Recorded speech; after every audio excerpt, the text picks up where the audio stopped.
شروع ہو گئی، کبھی زبانیں چسائی جاتی ہے، کبھی کندھوں پہ بٹھا کر مدینے کی سیر کروائی جاتی ہے۔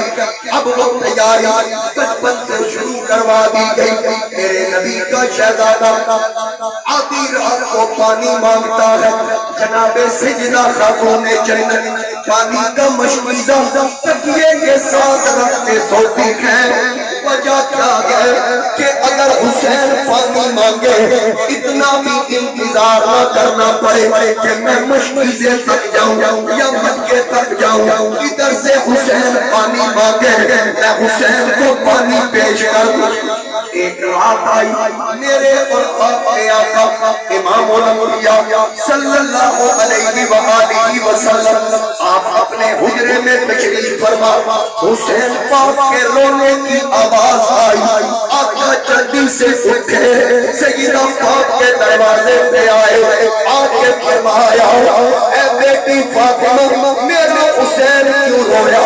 عرض کی اے ابا جان بچوں کے رونے کی عادت ہے، اس لیے بچے تو روتے رہتے ہیں، آپ پریشان نہ ہوا کریں۔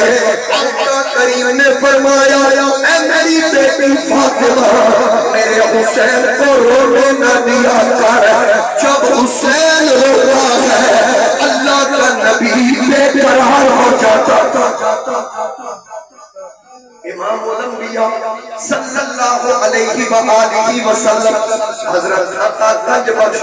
کشف الماجود میں لکھتے ہیں، ایک دن امام پاک نے عرض کی نانا جان عید کا دن ہے، بچوں کے پاس سواریاں ہیں، کسی کے پاس گھوڑا کسی کے پاس اونٹ، میرے پاس سواری نہیں۔ آقا کریم نے فرمایا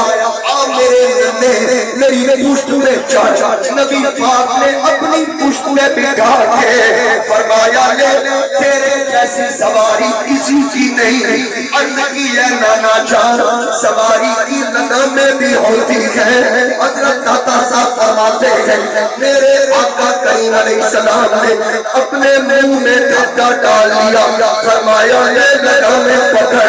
جدھر سے کھینچے گا تیرا نام ادھر مڑ جائے گا، آج جو چاہے گا وہ ہوگا،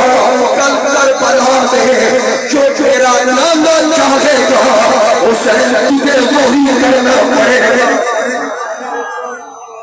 میرے امام نے پوری تیاری کروائی، نبی پاک علیہ السلام نے پوری تیاری کروائی، مولا علی نے تیاری کروائی، زہرا پاک نے تیاری کروائی۔ اب وہ وقت آ گیا جب یزید تخت جبر فائز ہوا، 60 ہجری رجب کا مہینہ جب یزید فائز ہوا، اس نے پیغام بھیجا گورنر مدینہ کو ولید بن عقبہ، اس سے کہا کہ حسین سے میری بیعت لو۔ امام علی مقام کو بلایا گیا، آپ تشریف لائے، پیغام دیا گیا، یزید تخت فائز ہوا، اس نے آپ کی بیعت مانگی ہے۔ میرے آقا حسین نے فرمایا یہ کیسی بیعت جو بند کمرے میں لی جائے، نانا لوگوں کو اکٹھا کرے، اہل مدینہ کو اکٹھا کرے، پھر بات کرے، کیونکہ میں جانتا ہوں وہ نمازوں کو ضائع کرنے والا، وہ شرابی، وہ زانی، وہ حلال رشتوں کی عزت پائمال کرنے والا، خبردار میں اس کے ہاتھ میں ہاتھ نہیں دے سکتا، کیونکہ وہ ولید ہے،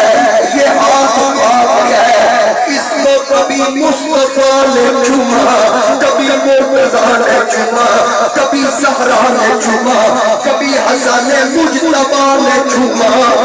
ہم پاک وہ ولی یہ اللہ کا فیصلہ ہے، وَيُتَّقِرَ قُومٌ تَتَّقِينَ،